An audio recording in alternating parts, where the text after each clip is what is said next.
You're standing at the top of the slope. Your skis hang over the edge.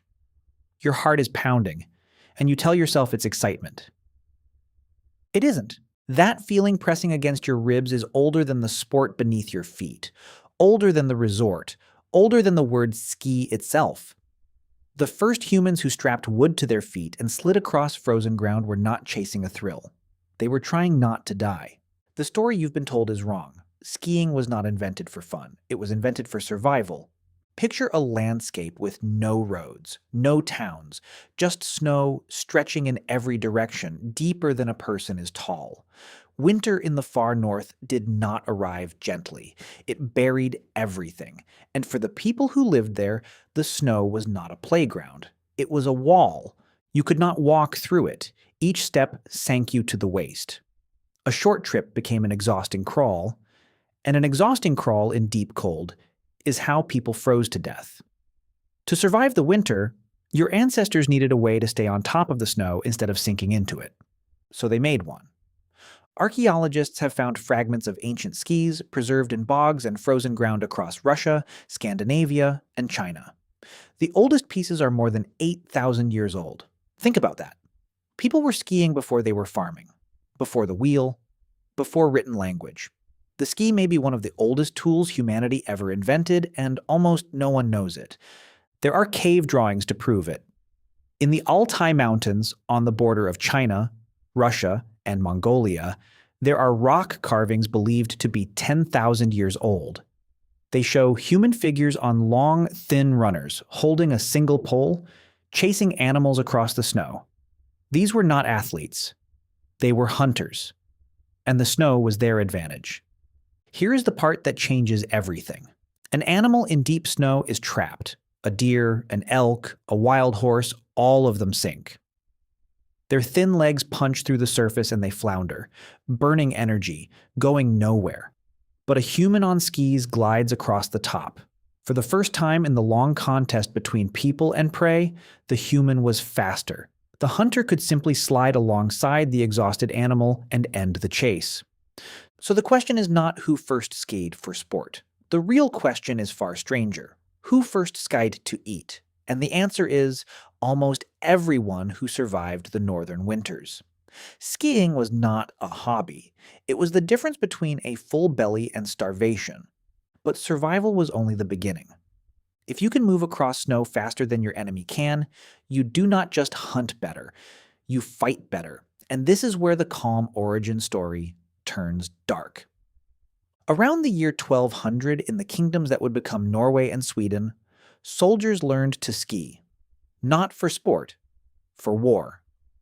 A man on skis could appear out of a blizzard, strike, and vanish before a foot soldier could even lift his weapon. There is a famous moment in Norwegian history in the winter of 1206 when two warriors carried an infant prince across the mountains on skis to save his life during a civil war. That child grew up to become King Haakon IV. The rescue is remembered every single year. There is a ski race named after it, run across the same brutal terrain, and it is called the Birkebeiner. You may have skied a slope named after a race. You probably never knew it began with a baby being smuggled through the mountains to keep him from being killed. For centuries, this stayed the same. Skiing was a tool of the hunter, the soldier, the messenger, the survivor. It was practical. It was serious. It had nothing to do with joy. So when did that change? When did the thing that kept people alive become the thing people pay to do on their vacation? The answer comes down, in large part, to one man. His name was Sondre Norheim. He was born in 1825 in a poor remote valley in Norway called Morgedal. He was a tenant farmer with almost nothing to his name, but he had snow, and he had time, and he had an obsession that the people around him could not understand. He wanted to control the ski, not just slide on it, steer it, turn it, jump with it, and land without falling. Until Norheim, skis were long, flat, and nearly impossible to turn. Your feet were held on by a simple toe strap, which meant your heel slid everywhere, and any sharp movement sent you sprawling. Norheim looked at this problem the way an engineer looks at a broken machine. He invented a binding that wrapped around the heel, woven from birch roots that locked his foot to the ski. Suddenly he could carve. He could turn on command. He could lean into a slope and bend it to his will. Then he changed the ski itself. He carved the sides so the ski was narrower in the middle than at the tip and tail. That curve, that subtle hourglass shape, let the ski bite into the snow and arc through a turn. Look down at the skis on your feet right now. They still have that shape. You are standing on Sondre Norheim's idea. He gave the world two techniques that every skier still uses. One was a way to slow down and stop by pushing the tails of the skis out into a wedge. The other was a smooth, sweeping turn he could link one after another down a hillside. He even has a jumping style named after him. A man with no money, from a village no one had heard of, quietly redesigned how the human body moves on snow. And here is the counterintuitive twist. Norheim did not set out to invent a sport. He was not trying to entertain anyone. He was a craftsman solving a problem, chasing the pure satisfaction of doing a hard physical thing perfectly. But when other people saw what he could do, something happened in their brains. They did not see survival. They saw freedom.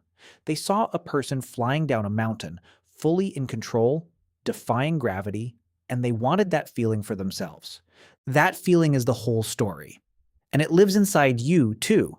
When you push off at the top of a slope, the same ancient machinery fires in your nervous system that fired in those first hunters 10,000 years ago. The flood of adrenaline, the sharpening of your vision, the way the world goes quiet and your sense of time stretches. Scientists who study fear and risk, like the researcher Marvin Zuckerman, who spent his career studying what he called sensation seeking, found that some brains are simply wired to crave intense, novel, high-stakes experiences. Skiing delivers exactly that. A controlled brush with danger.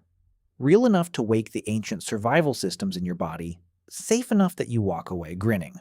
Your brain cannot fully tell the difference between fleeing a predator and carving down a black diamond run. The racing heart is the same. The dumped adrenaline is the same. The hyper-focus is the same. The only thing that has changed in 10,000 years is the story you tell yourself about why you are doing it. The hunter slid down the mountain because something was chasing him. You slide down the mountain because you have learned to love being chased by nothing at all. This is why skiing feels the way it feels. It is not a calm hobby dressed up with a little excitement.